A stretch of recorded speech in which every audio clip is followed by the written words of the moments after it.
So I am requesting our Triple Vietnam Center to introduce the online practice because in the Vajrayana tradition, of course it is very important to receive the blessing of oral transmission and initiations and explanations are very much important. But I understand that some people have received many initiations on Avalokitesvara, Amitayus, Tara, etc., etc. But they are, since Holiness Kyong Drupa went to different parts of Vietnam, gave many teachings in different parts of Vietnam, and we have only, few centers in Vietnam, and not everybody is able to come to one place to practice and get explanation from our venerable nuns. So that's the reason why I feel that to those who have already received the teachings, to support them, to guide them, I think this online teaching and online practice is something very beneficial.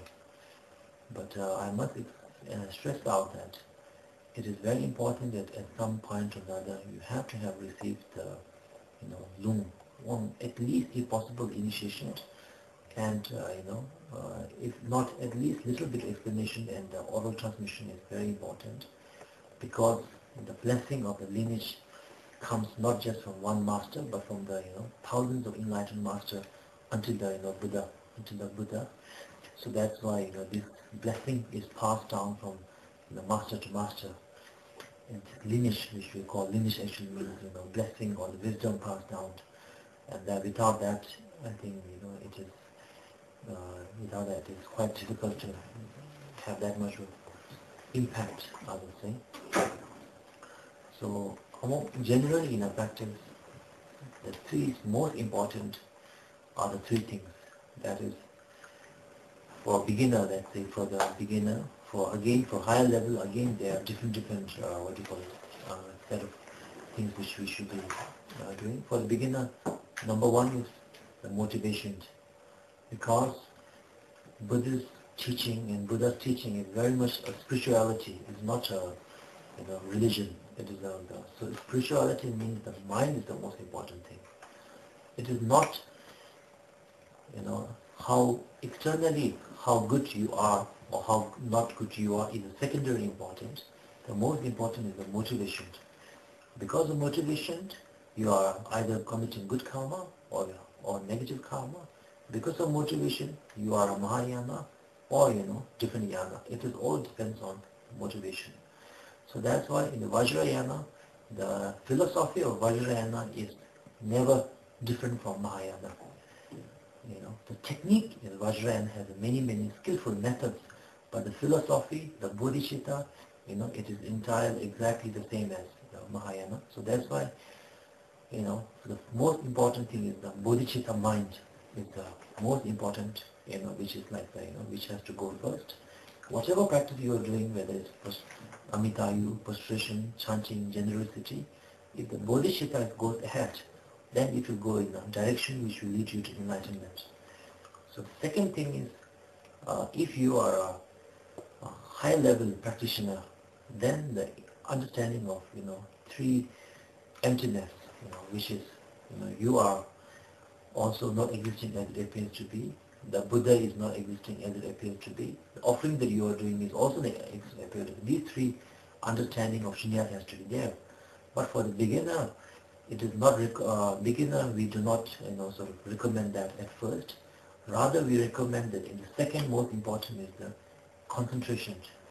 Concentration in the sense that you have to the visualizations that you are doing, the text that you are reading, to fully understanding the meaning of what you are. For example, if it says that for the sake of all sentient beings, I take refuge in the Buddha Dhamma Sangha, along with the time you are saying that, you have to think and deeply feel in your heart that, understanding the suffering of mother sentient beings in these three realms or six realms of samsara, I genuinely, from the bottom of my heart, take refuge in order to liberate them from the samsara and make them, into enlightenment. You have to have that, that what you call it, you have to have that mind deep from your heart along with the, what you are chanting. This is the second most important thing. And the third is the dedication. Because if you do not dedicate it, if you are a very positive person here, if you are very, first of all, you have to dedicate to the enlightenment.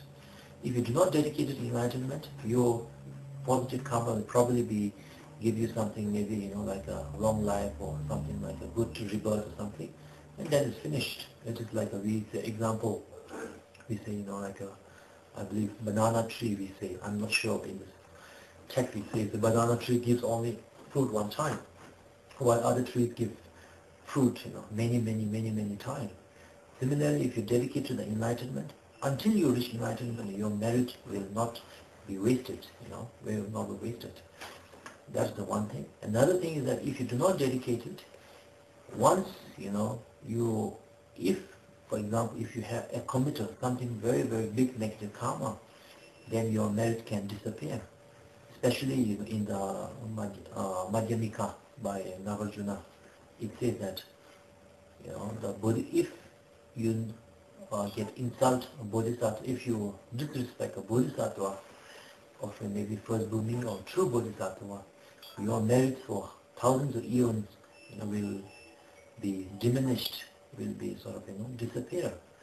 And we do not know who is the bodhisattva, because Bodhisattva Muni said that only I can judge other people. Ordinary people cannot judge ordinary people. And bodhisattva does not necessarily mean that, has to be always be a monk, a venerable, in the form of master. Because the bodhisattva and the Buddha's main purpose is to benefit all the sentient beings. So they can come in the form of a doctor, come in the form of a businessman, come in the form of a monk, come in the form of anything, and we do not know. So that's why, we should never be disrespecting anyone, and we should never be judging other people. We should always be judging ourselves, judging ourselves. So that's why, it is very important, the importance of, the dedication is very important. So if you have these three things, the bodhicitta motivation, the concentration, and the dedication, then when no matter your practice is it a 12-hour practice, 1-hour practice, or 5-minute practice, it is slowly taking you to the right direction of enlightenment.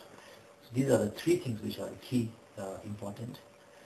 And then talking about different practices, we have like Amitabha practice, which is actually Amitabha, but in the form of Sambhogakaya, which is, of course, one is, of course, through the Amitabha practice, we can get enlightenment also. But immediately, the Amitabha form is to give longevity, to give a long life, to give a long life to the sentient beings, to long life to the people who are about to die. It's the form of, like a long life, for the practice of long life. Similarly, the Dayu and the Vajrasattva is mainly for the purification, and Tara is for activities in visual sense, especially activities. Activity means, activities to benefit others, activities to the benefit all the sentient beings, for activities of our activities which are to benefit others to go well, and for ordinary lay people to their, day-to-day activity, life activity to go well, is very much, Tara practice is very much recommended. And usually the blessing which comes through Tara is different from the ordinary blessing. Because when the blessing, for example, through the practice of Tara, even if you are a very successful person, you will not be a person who is very much attached to your success. Through your success, you will be successful, yet not attached to your success, and you will be a person who can, benefit others through your success because of Tara's blessing. So that's why ordinary accumulation of merit and the blessing through the Tara, practice of Tara is a little different. And similarly,